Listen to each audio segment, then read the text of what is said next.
पौराणिक कथाओं में आज हम सुनेंगे श्राद्ध पितरपक्ष की पौराणिक कथा। ये कथा बहुत ही महत्व वाली कथा है, तो आइए सुनते हैं। लेकिन सुनने से पहले चैनल को सब्सक्राइब कर दें, लाइक और शेयर भी करें। तो भक्तजन ईश्वर को ध्यान में रखते हुए आइए सुनते हैं ये श्राद्ध पितृ की कथा।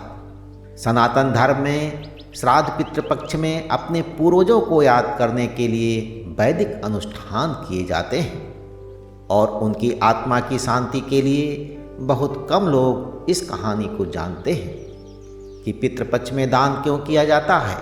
केवल इसके कारण ही पितृपक्ष को मनाने की परंपरा शुरू हुई। पुराणों के अनुसार पितृपक्ष में दान करने से आत्मा को स्वर्ग की प्राप्ति होती है। तो आइए सुनते हैं दानवीर कर्ण से जुड़ी हुई ये कथा।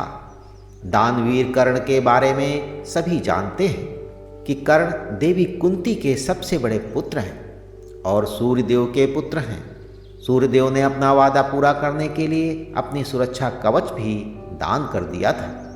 कर्ण ने अपने पूरे जीवन में गरीबों और ज़रूरतमंदों को पैसा और सोना दान किया और उसके दर पर आने वाले किसी भी गरीब व्यक्ति को खाली हाथ नहीं जाने दिया गया। लेकिन उन्होंने कभी भी अन्न का दान नहीं किया। अपने अंतिम समय में जब कर्ण मृत्युलोक को छोड़कर स्वर्ग में गया तो उसे सोने और पैसे के अलावा कुछ नहीं दिया गया। जब इंद्रदेव से इसका कारण पूछा गया तो इंद्रदेव ने बताया कि उन्होंने जीवन भर केवल धन और सोना का ही दान किया और पितरों की शांति के लिए कभी अन्न का दान नहीं किया, इसलिए उन्हें भोजन नहीं दिया गया।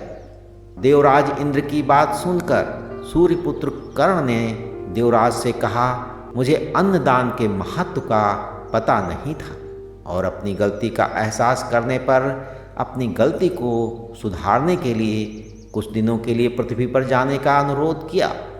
फिर उन्हें कुछ दिनों के लिए पृथ्वी पर भेजा गया और पृथ्वी पर आने के बाद कर्ण ने अपने पूर्वजों को याद किया और उनकी आत्मा की शांति के लिए तर्पण किया और भूखे गरीबों को भोजन दान किया। इन 16 दिनों के बाद लोगों के स्वर्ग जाने का कारण ऐसी मान्यता है।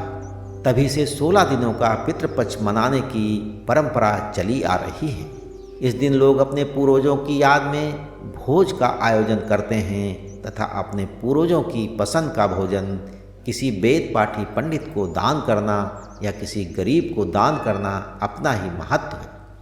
हमारे पूर्वज सभी कर्मकांडों को करते हुए देखकर प्रसन्न होते हैं और हमें आशीर्वाद देते हैं। तो पौराणिक कथाओं में आज बस इतना और अगली बार हम सुनेंगे एक नई कथा।